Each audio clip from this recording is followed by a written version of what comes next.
Assalamualaikum warahmatullahi wabarakatuh. Saya wakil kumpulan dari kumpulan 11 akan membentangkan tajuk tulisan jati diri dalam kalangan masyarakat modernisme dan pasca modernisme dalam subjek falsafah dan isu semasa SKP 3112 Grup 21.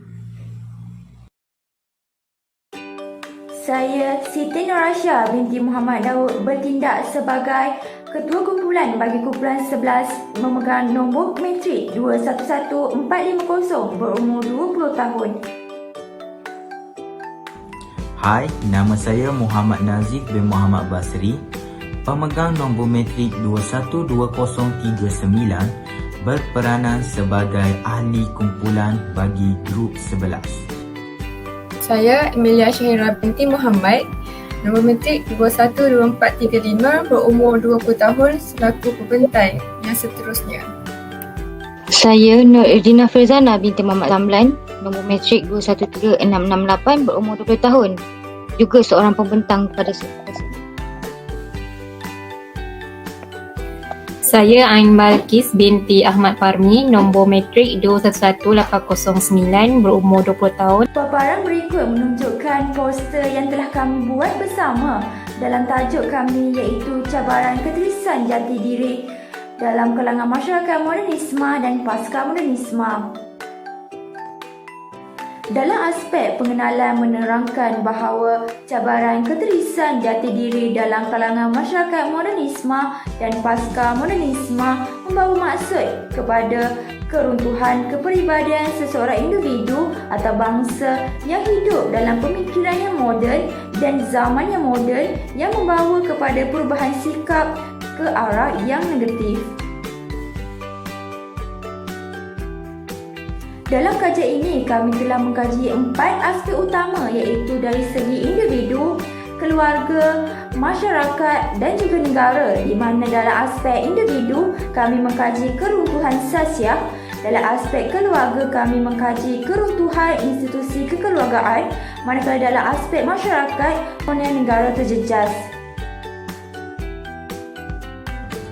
Melalui aspek individu, cabaran ketulisan jati diri dalam kalangan masyarakat modernisme dan pasca modernisme telah memberi kesan kepada individu secara langsung dan tidak langsung.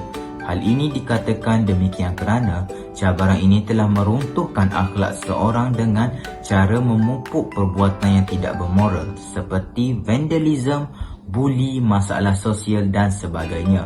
Kehilangan jati diri ini telah menyebabkan ada di antara mereka terpaksa diambil tindakan oleh pihak berkuasa bagi memastikan masalah ini tidak berulang lagi.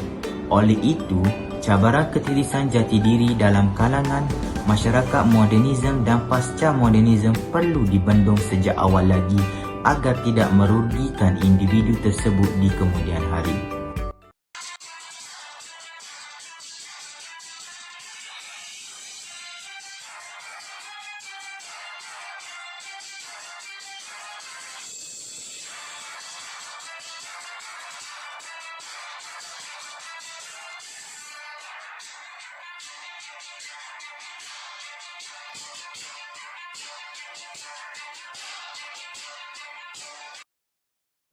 Aspek yang seterusnya ialah keluarga.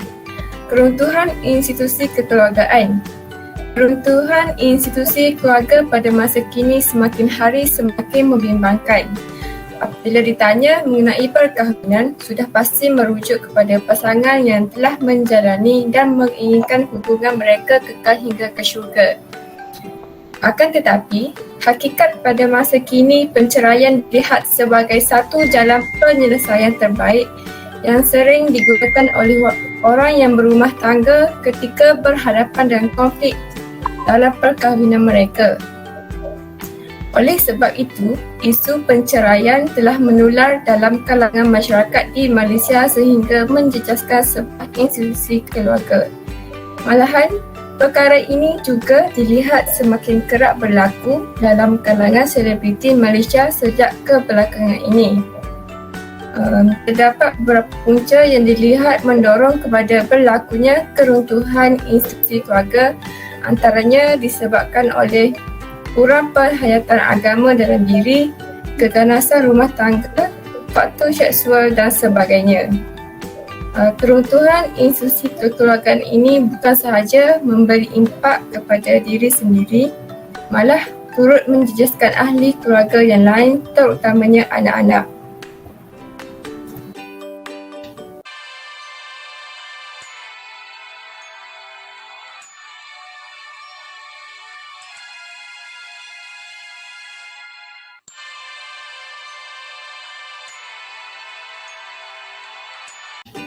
Seterusnya ialah aspek masyarakat. Munculnya semangat individualisme dalam masyarakat.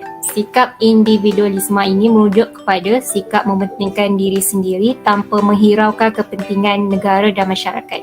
Individu yang mengamalkan sikap ini akan berusaha agar diri mereka didahulukan dari kepentingan negara jika berlaku sesuatu hal seperti negara mengalami kegawatan ekonomi atau berada dalam peperangan, maka mereka akan melarikan diri ke negara lain.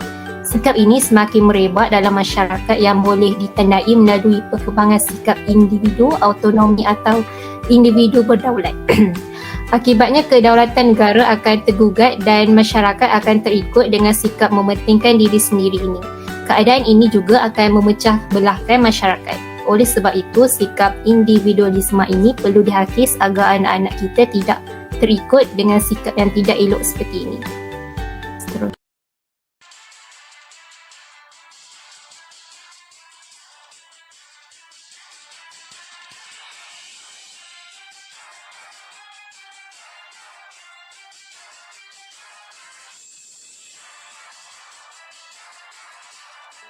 Seterusnya adalah aspek negara. Keharmonian negara terjejas bermaksud tidak ada kesepaduan di kalangan rakyat. Rakyat merupakan kelompok yang penting dalam menjamin keselamatan dan keamanan. Telah berpecah belah, kadar jenayah di dalam negara akan meningkat. Hal ini juga berikutan perbalahan dan pergaduhan antar kaum akan terjadi. Masyarakat saling benci-membenci dan tiada rasa kasih sayang, tanggungjawab dan kerjasama di dalam satu komuniti. Seperti yang kita tahu, bahawa semua masyarakat menginginkan keamanan untuk perkembangkan potensi individu dan memenuhi aspirasi negara.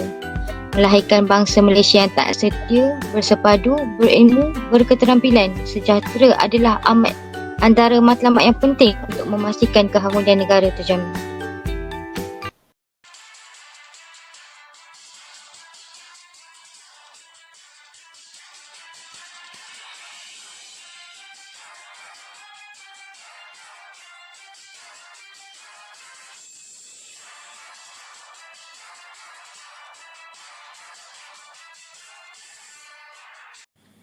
Bagi menyokong pernyataan kami dalam kajian kami ini, kami telah mengambil satu inisiatif untuk membuat satu kajian lapangan dengan mengedarkan Google Form yang diisi seramai 61 responden yang berusia daripada 5 hingga 40 tahun daripada kalangan masyarakat Melayu, Cina, India dan Bumiputera untuk melihat sejauh manakah pendapat mereka tentang cabaran keterisan jati diri dalam masyarakat modernisme dan pasca modernisme kini.